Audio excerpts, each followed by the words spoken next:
Hello friends, मैं हूं advocate Nitish Banka. आप हैं मेरे YouTube channel let's speak legal में। आज मैं आपके सामने एक बहुत ही बेहतरीन वीडियो प्रस्तुत करने जा रहा हूं। आज मैं आपको ये बताने जा रहा हूं कि 498 125 या डोमेस्टिक वायलेंस में क्रॉस एग्जामिनेशन का सही तरीका क्या है, कैसे आप दूसरी पार्टी को क्रॉस करो और क्या क्या गलतियां आपको नहीं करनी है, उस बारे में आज थोड़ा डिस्कशन करेंगे। कल परसों ही मेरे पास एक क्लाइंट आए थे।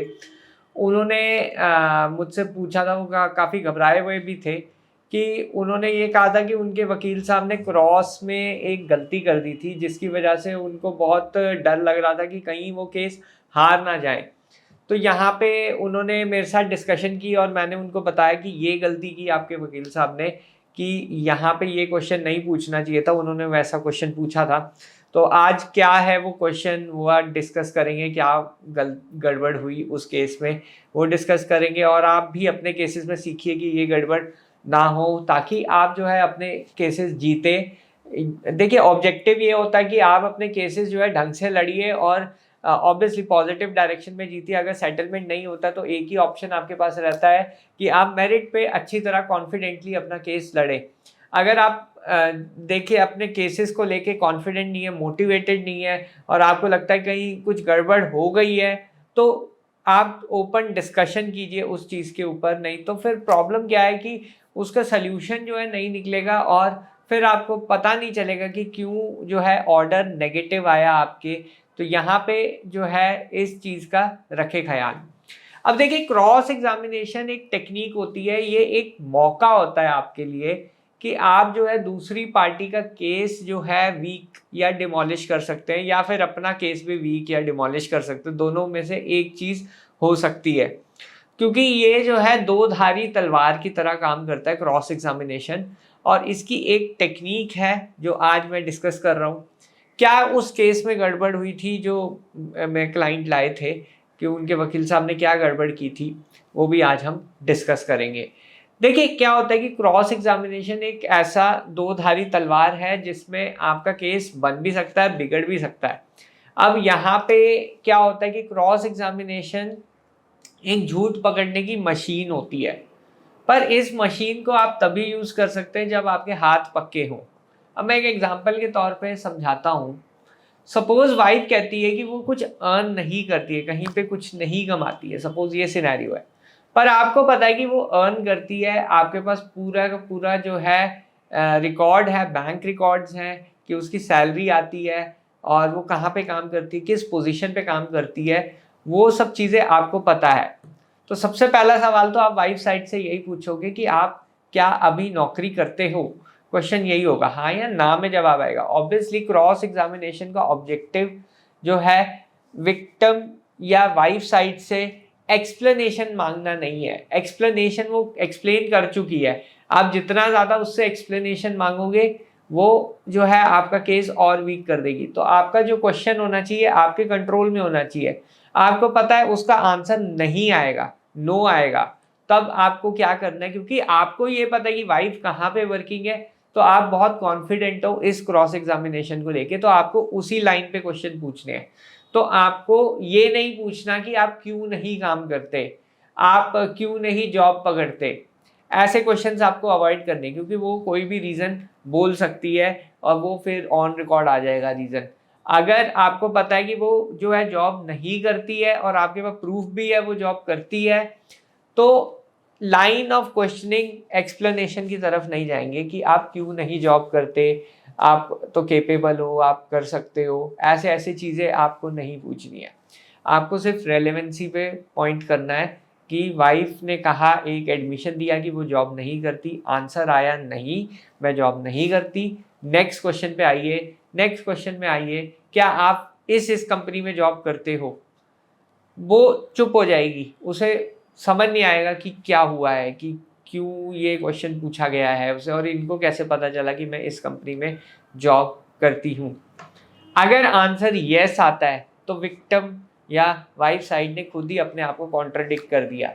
यही चीज़ आपको ऑन रिकॉर्ड क्रॉस एग्जामिनेशन में लानी है। बहुत सिंपल सी चीज़ है, लोगों ने बहुत कॉम्प्लिकेट किया हुआ है इस चीज़ को। कई वकील साहब बहुत सारे गड़बड़ कर देते हैं, एक्सप्लेनेशन मांग लेते हैं।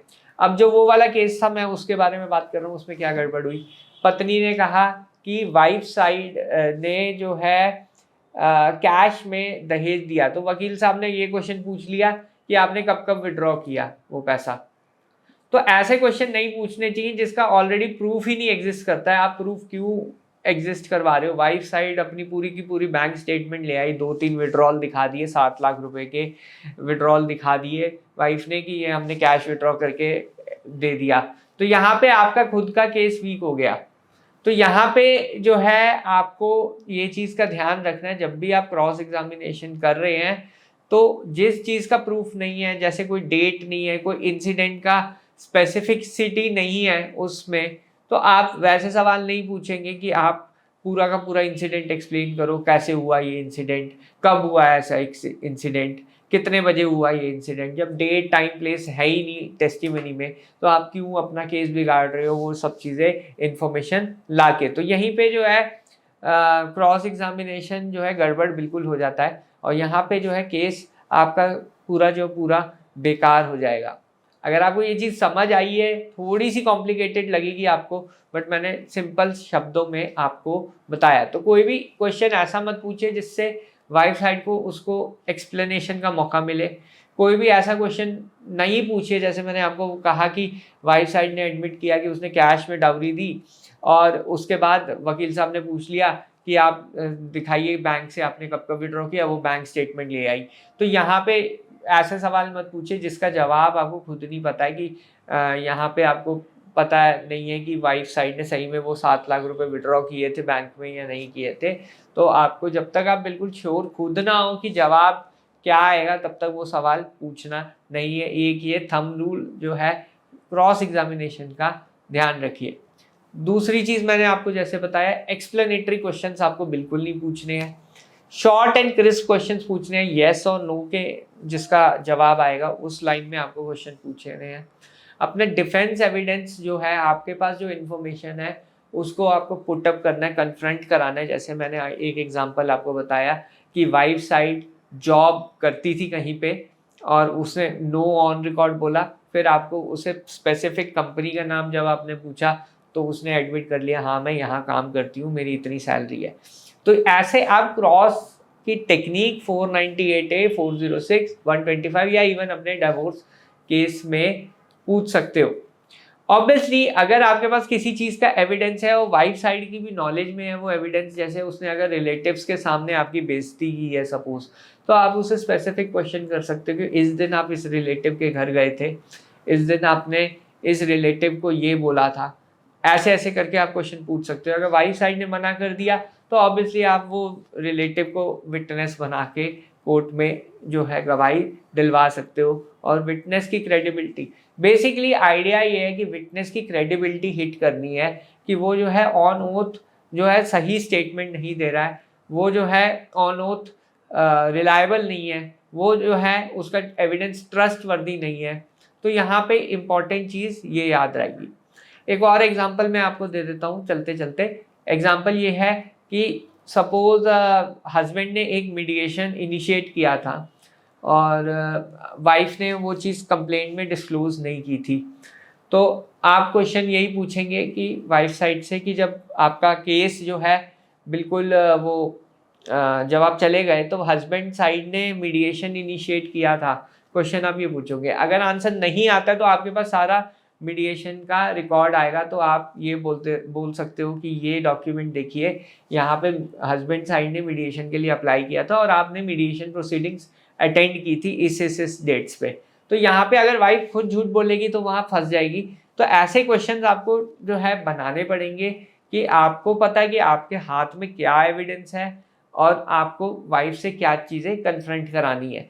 ये एक इफेक्टिव क्रॉस एग्जामिनेशन टेक्निक मैं आज इस वीडियो के थ्रू बता रहा हूँ। बाकी आप एक मेरा आर्टिकल भी पढ़ सकते हैं अगर आपको और डेप्थ में इसके जाना है और ये सारी टेक्निक्स खुद समझनी है, और बिल्कुल लेमन लैंग्वेज में मैंने जो है वो आर्टिकल भी लिखा है। होप आपको ये वीडियो पसंद आई होगी। अगर आपका कोई डाउट है, क्वेश्चन है, तो कमेंट बॉक्स में ज़रूर लिखिए। वीडियो को ज़रूर लाइक कीजिए, चैनल को सब्सक्राइब कीजिए। धन्यवाद, थैंक यू वेरी मच।